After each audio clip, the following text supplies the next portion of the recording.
Alright, what's going on, guys? Trev back again, here to bring you another video. This one's going to be doing my monthly review for this month's release of the Walking Dead comic book series. This is for issue 171. It's called Fear the Princess.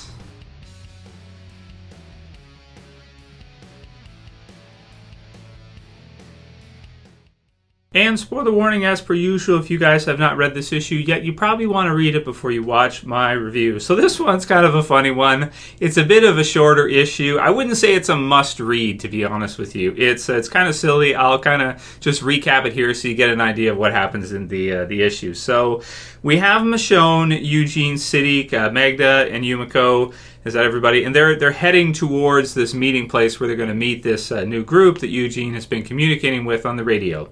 So they're heading through Pittsburgh, as we've seen recently, and we pick up where we left off in issue 170, which is we have Eugene and Siddiq. They're having a conversation on the rooftop about Rosita and what happened with Rosita. Of course, if you guys missed that issue, it was pretty much revealed that Siddiq was... So Rosita was in a relationship with Eugene, and it's kind of a partner-type relationship. It's not a sexual type of relationship. So Rosita is not attracted to Eugene in that way, it seems, right? She's with him and everything like that, but maybe leaving something to be desired. However, when Eugene leaves, it's kind of revealed here that she had been seeing Siddiq in terms of those other needs. So, in this issue, that is revealed, and of course, Eugene knew that she was pregnant before she was killed, and as a result, of what we're seeing here, that's pretty much confirmed to be Siddiq's. So you get the conversation at the start of who did Rosita love, and of course, they both thought that she loved each of them. She was kind of, I'd say, two-timing them, but she's using one person for one thing, one guy for one thing, and another guy for something else. Yeah, so you get into this highly emotional situation. So Eugene handles it really well in this issue. He doesn't kind of lose his mind for a second there, because this is Walking Dead, right? I was thinking that because Siddiq is like on the ledge of this building, and Eugene and the others are basically heading out on this mission. So I was thinking it apart that Eugene might just be like, it's okay, and then throw him off the ledge of the building. I was really thinking that was going to happen, but I was wrong. It didn't happen, and that's not the route that things are going to go. So Siddiq's okay. He lives. Eugene had a chance there. I want to say he had an opportunity there. And he could have covered it up pretty well. And that, to me, is that feels like Walking Dead to me, right? But maybe at this point in time, he's seen so much. He's been through so much. Eugene is not going to do that. He's going to let it go. Because it is in the past anyway, and she's dead anyway. So, going forward, it doesn't really matter that much. So he doesn't do that. But I thought at the start that we might see that. So he pretty much thanks Siddiq for telling him. It seems like maybe, he harbors some resentment towards him, but is kind of forgiving in a way. He knew she was with somebody. He just didn't know who it is. Now he knows who it is. And So there's that. So that conversation is fine. We move on from there. We get to see more of the city being absolutely empty. And this is actually my favorite part of the issue. And it's also explained in the letter hacks at the end, which is, again, probably the best part of this release. Even though it's not, in the actual fictional, it's not in the Walking Dead universe, it's letter hacks external. But it's probably the best part of the issue, which is where you get a huge splash page of Michonne, doing the Day of the Dead. I thought of it right away. I was like, oh, Day of the Dead, man, that's so cool. Hello, is anyone out there? That kind of thing. If you guys remember at the beginning of Day of the Dead, in the intro sequence, I think they had a loudspeaker, right? And that's where you see Dr. Tongue, who's the zombie. I have a figure of him. He has no jaw, and he looks like a university professor or a college professor, and his tongue just hangs out, and he's like one of the most wicked-looking zombies ever. So he's near the beginning of that. You see the newspapers. You see I think there's some crocodiles in there, too. And basically, they're going around, and they're trying to find out if anyone's there, right? And so that was a really cool Easter egg. For fans of zombie apocalypse stuff, for The Walking Dead to have that in it, and I'm really glad that Robert Kirkman did put that in it. And again, it's my favorite part of the issue. The splash page looks glorious. It's just amazing. Charlie Adler killing it as always.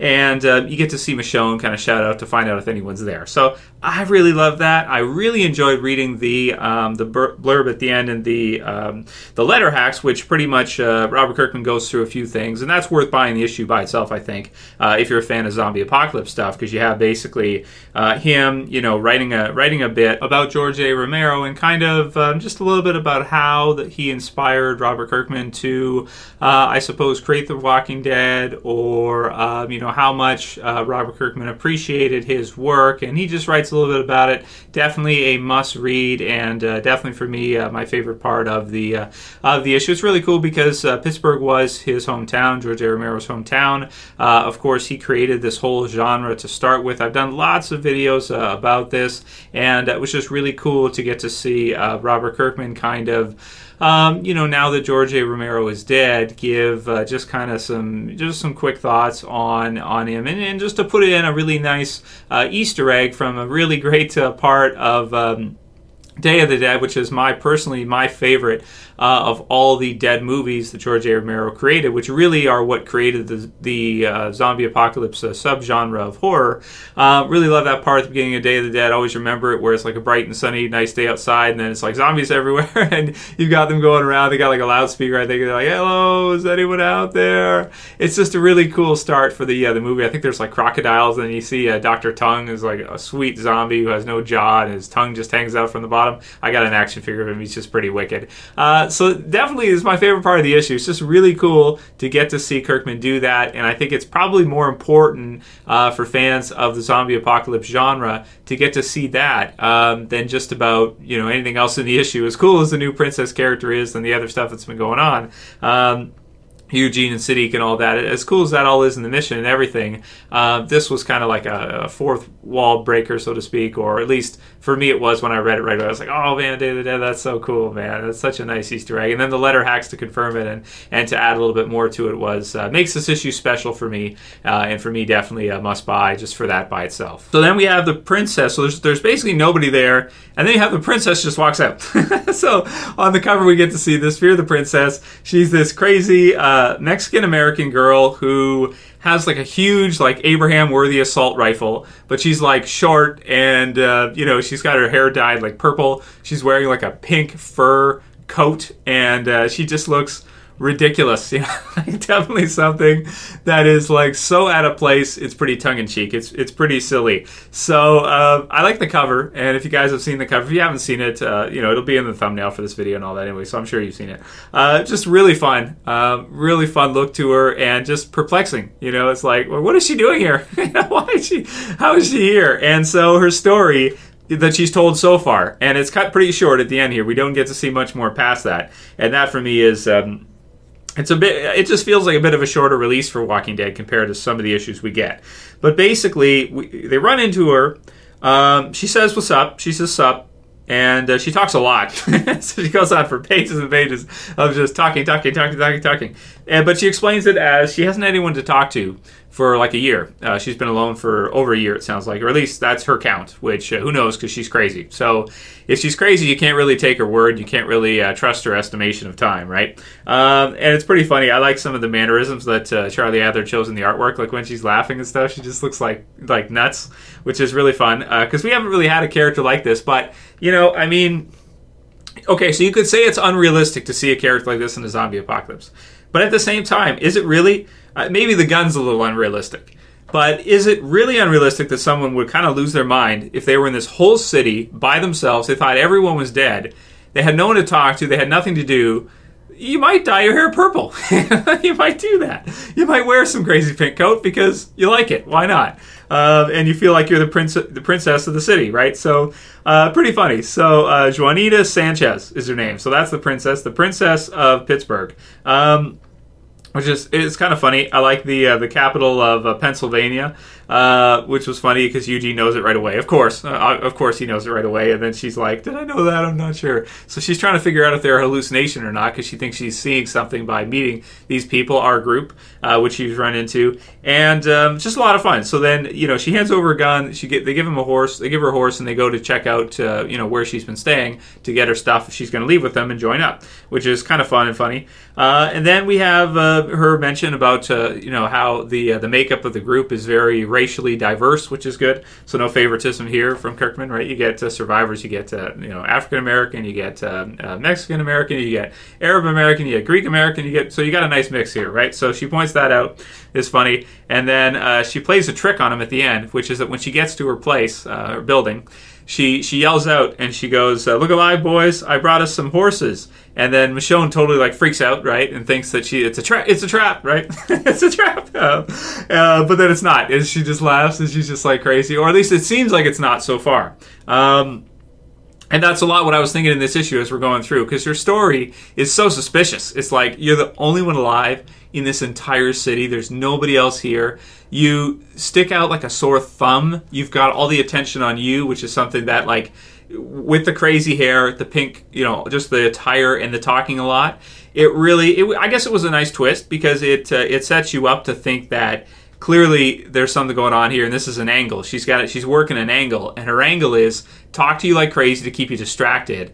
Wear bright and shiny clothes so you stand out, like you can be a scout or a marker, with a strategy that people are going to see you and they're going to, gravitate towards you, get focused on you and on your craziness, and not going to see a group around, like on the rooftop or something, higher ground, come out and, have a whole bunch of guys with guns and then take all your stuff, maybe kill you or use you, whatever they want to do with you.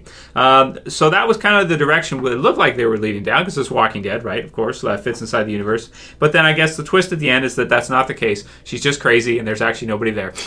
So, kind of fun. So kind of funny. We'll see next issue if that remains to be true. It seems like that's the direction that they're going. I would think that if there was somebody there, that he would have put it at the end, because then it would be like exciting for the next issue to see what's going to happen. But it looks to me like there actually is just simply nobody there. Which I guess, maybe you would get people like that in these certain spots in the city. There'd just be these crazy, nutty people that are just insane and don't know what to do with themselves and just do all kinds of crazy shit. And the gun is too big for her, though. I'll say that. The zombies that come up and she like smokes these zombies and she's just like plowing them down. It's like that doesn't make sense. I don't even think she could hold that gun, let alone fire. She probably go flying backwards or something. But it's funny either way, and maybe a little levity is needed sometimes in The Walking Dead. It is The Walking Dead. We have seen some huge deaths recently, so maybe it is cool to throw in some characters like that here and there. And also we do need new characters if we want the story to go on further. And maybe with Negan, Kirkman has seen that it's good to add some of these crazy people to just kind of mix things up sometimes and have them there. I mean, there was a time when people said that Michonne was unrealistic for the series. To see someone like that with her clothing and that kind of stuff was a little bit off, but definitely this one is a lot more strange than even seeing Michonne. There, Ezekiel's got a tiger. You have some stuff like that here and there that might not be the most realistic. This character, yeah, I mean, if it was a jump, if they were going to get jumped, if she was some kind of a scout to pull people in, and that would make a lot of sense. But maybe that's what she did at a time. But maybe those guys are all dead now because it's so many years later, and they followed this strategy, and eventually they got shot down or killed off as time went on. And maybe that is what she did do, and maybe there's nobody there now to do it anymore. So in terms of the issue, I'm just going to give it like a 7 out of 10. It's a quick issue. My favorite part is the Easter eggs, and aside from that, it's really just got this new princess character who we're not 100% certain about right now, but it seems like she's legitimately crazy and legitimately alone in an entire city. So it's kind of cool. But, and that'd be a cool place to set up like a base, a city like that. Now that the city's empty, I mean, that would be a cool place to fortify, because if someone else wanted to attack you and you're in the city, you got high ground, you got all these buildings, you got like maybe some bridge passageways you could block off or do things like this. Man, it'd be really, you could secure that pretty damn well with it being empty now. So that's my review for this issue, guys. I did like the issue. It was fun. It was just, to me, it felt a bit short and it felt a bit kind of crazy at parts. So let me know what you guys thought about this issue. You can write your comments below. Let me know what you think about this new character, Juanita. She seems nuts, and I'm excited to see more from her in the future and to see what her angle is and if she's 100% honest, which it seems like she is. How did she survive this long? That's what's crazy to me. Is like, how did she make it? But I guess if the city's empty and you just run around, then you can survive, I suppose. Leave those comments below. Let me know what you guys think. And if you like this video, please thumb it up below. You can share and favorite. And if you're new and you want to subscribe to the channel, I would appreciate it. You can click at the bottom left to subscribe. So for this one, guys, we'll see you again soon for another. So I was just Trev, and I'm saying peace. Later, guys. See you soon.